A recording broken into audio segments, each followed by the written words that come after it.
was a teammate of mine for about 2 years. How many of you guys have also heard of a guy by the name of Bone Collector? Bone Collector also. Anybody heard of Hot Sauce? I know these are old names out here. All right. Anybody? I got a question. Quick question. Anybody got handles? Anybody got handles that can dribble real well? He say kind. All right. Anybody got defense? I'm looking for defensive specialists. You got defense? Anybody else got defense? Who got defense? Ladies say all the boys up there on the top row up there.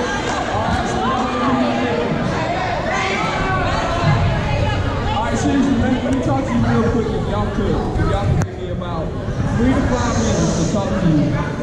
I want to talk to you about something.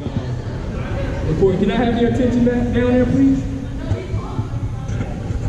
All right, for about 3 to 5 minutes, if y'all would, if you could just listen to me real quick.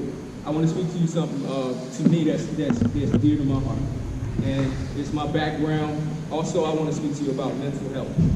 All right, mental health. That's an issue that's plaguing our world right now. It's mental health.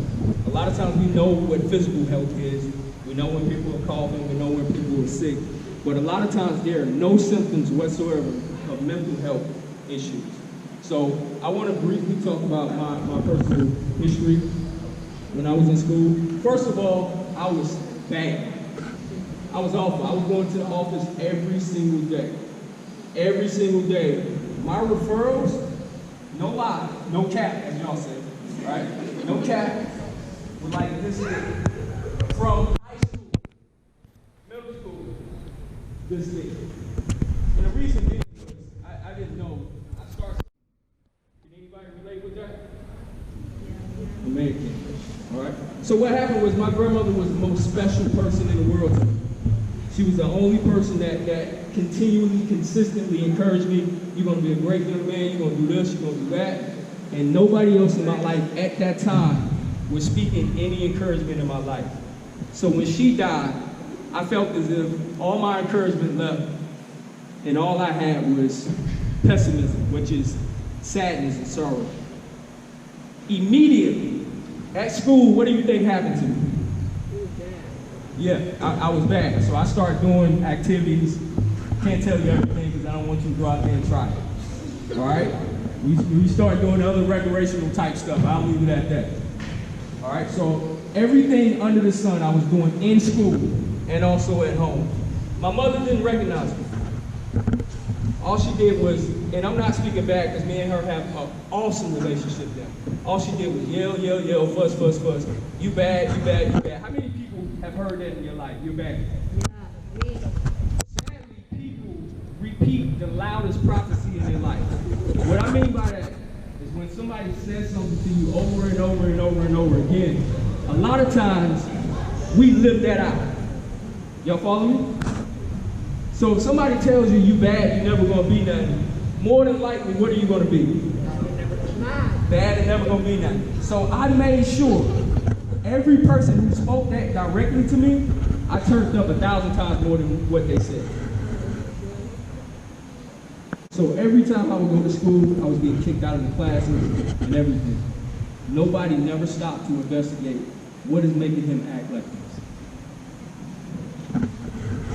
Long story short, I had one lady, and it's crazy, we were at a church, I can't talk about all the things due to the environment we're in, but this lady started to speak something in my life.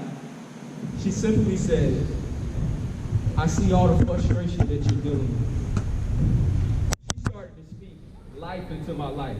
She started to tell me that you are a good man. You're going to go places. You're going to stand before a lot of people, thousands of people, and you're going to be a blessing to people everywhere you go. And slowly, little by little, I started to get a little bit better.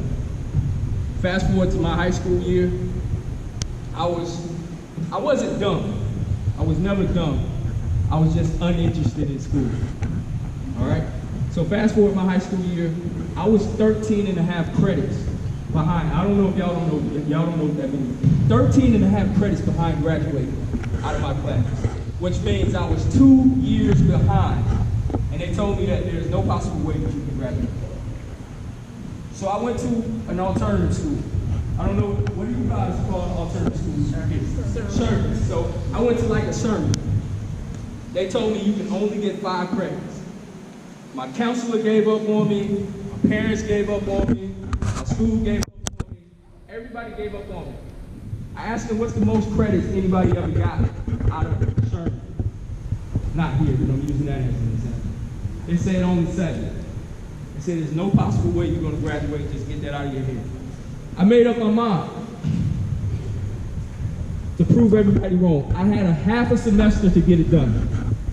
Everybody else, I'm in a school full of the baddest, the worst kids, right? Everybody, we acting up in the classroom. I decided to stop acting up. What I did was I put my head down and I started to do my schoolwork. I promise y'all, no cap, I promise you, I got 13 and a half credits in half a semester. I think that deserves a clap, please.